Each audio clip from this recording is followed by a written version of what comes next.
কিছুদিন আগে অভিনেত্রী প্রিয়াঙ্কা প্রিয়াকে গালিগালাজ, ধর্ষণের হুমকি ও শুটিং সেটে নেশাদ্রব্য সেবনের অভিযোগ উঠে ইউটিউবার ও ছোট পর্দার আলোচিত সমালোচিত অভিনেতা শামীম হাসান সরকারের বিরুদ্ধে।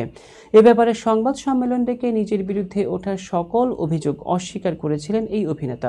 বিস্তারিত শাহিদা আহমেদ জান্নাতির ডেস্ক রিপোর্টে।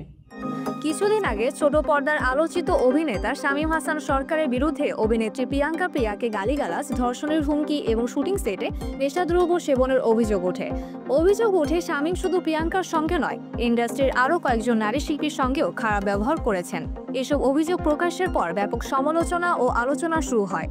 শুরুতে সংবাদ সম্মেলনে এসব অভিযোগ অস্বীকার করলেও গত বৃহস্পতিবার 15 মে রাতে অভিনয় শিল্পী সংঘের ফেসবুক পেজে প্রকাশিত এক ভিডিওতে শামীম নিজের ভুল স্বীকার করে প্রিয়াঙ্কা সহ সকলের কাছে ক্ষমা চেয়েছেন।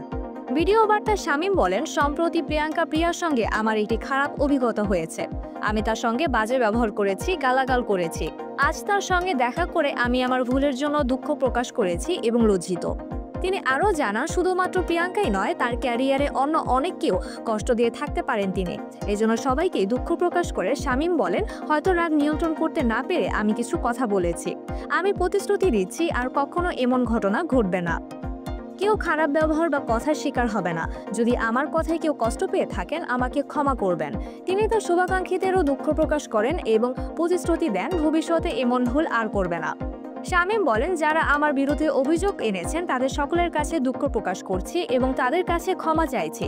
অভিনয় শিল্পী সংঘ বাংলাদেশ এক পোস্টে জানিয়েছে, শামীম সংঘের সদস্য হওয়ায় সাংগঠনিক শৃঙ্খলা ও শিষ্টাচার ভঙ্গের কারণে তাকে শেষবারের মতো সতর্ক করা হলো।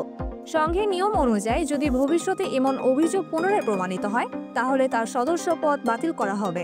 এই ঘটনার মাধ্যমে বাংলা বিনোদন জগতে শিষ্টাচার ও পারস্পরিক সম্মানের গুরুত্ব একবার পুনরায় সামনে এসেছে। শিল্পী সংঘের এই কঠোর অবস্থান থেকে স্পষ্ট যে কারো পক্ষে অন্যের প্রতি অবহেলা বা অশোভন আচরণ গ্রহণযোগ্য নয়। শামীমের ক্ষমা প্রার্থনার পর ইন্ডাস্ট্রির শান্তি ফিরলেও ভবিষ্যতে এরকম ঘটনা যাতে না ঘটে, সেটাই প্রত্যাশা সকলের।